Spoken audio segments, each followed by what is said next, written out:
En el corazón de Londres, en el sombrío y opresivo año de 1888, una sombra se cernía sobre las calles empedradas y los oscuros callejones del distrito de Whitechapel. Las noches eran largas y frías, y el aire estaba impregnado de un miedo palpable. Las mujeres, en su mayoría trabajadoras del sexo, se movían con cautela, conscientes de que en la oscuridad acechaba un ser cuya crueldad desbordaba la imaginación.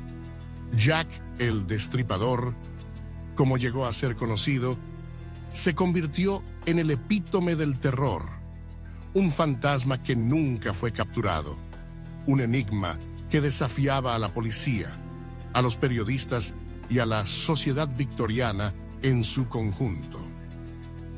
La historia de Jack el Destripador es, en muchos sentidos, un relato de la lucha entre la luz y la oscuridad. En una época en la que Londres se modernizaba y se llenaba de promesas de progreso, también había un submundo que se desmoronaba, un lugar donde la pobreza y la desesperación se entrelazaban con la violencia y el crimen.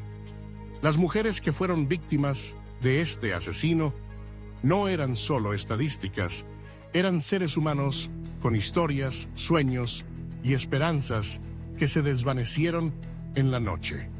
Mary Ann Nichols, Annie Chapman, Elizabeth Stride, Catherine Eddowes y Mary Jane Kelly son nombres que resonaron en los titulares de los periódicos, pero detrás de cada uno había una vida que merecía ser contada. El modus operandi de Jack era meticuloso y aterrador. Sus crímenes no solo eran brutales en su ejecución, sino que también mostraban un conocimiento inquietante de la anatomía humana. Las mutilaciones que infligió a sus víctimas revelaban una mente perturbada, una mezcla de sadismo y un deseo de poder que desafiaba la comprensión. A medida que los cuerpos aparecían uno tras otro, la policía se encontraba cada vez más desbordada, incapaz de seguir el rastro de un asesino que parecía moverse entre las sombras con una facilidad escalofriante.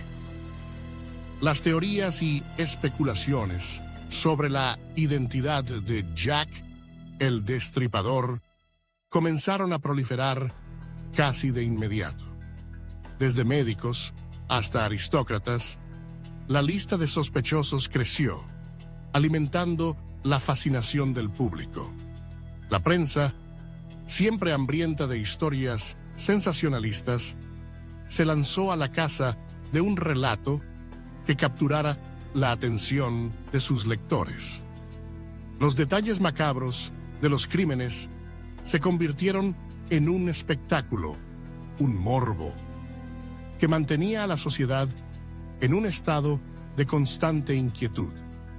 Sin embargo, a pesar de los esfuerzos de la policía y la cobertura mediática, Jack el Destripador permaneció en la penumbra, un espectro que burlaba a todos los que intentaban atraparlo.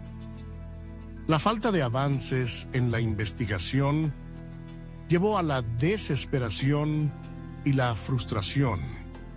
Las autoridades, presionadas por la opinión pública, intentaron todo lo posible para resolver el caso, desde la creación de un cuerpo especial de detectives hasta la implementación de nuevas técnicas forenses. Pero cada pista que seguían se desvanecía como el humo, y cada sospechoso resultaba ser un callejón sin salida.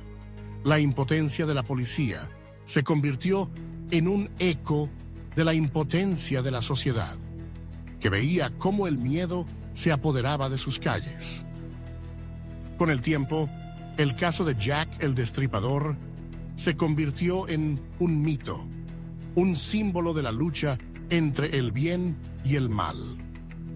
La figura del asesino se transformó en un ícono de la cultura popular, inspirando innumerables relatos, películas y teorías conspirativas. Pero más allá de la fascinación que genera, la historia de Jack el Destripador también nos recuerda la fragilidad de la vida y la capacidad del ser humano para caer en la oscuridad. Las víctimas, que fueron olvidadas en el frenesí mediático, siguen siendo un recordatorio de que detrás de cada crimen hay un ser humano, y que la historia de Jack el Destripador es, en última instancia, una historia de pérdida, dolor y la búsqueda interminable de respuestas en un mundo que a menudo se siente desprovisto de ellas.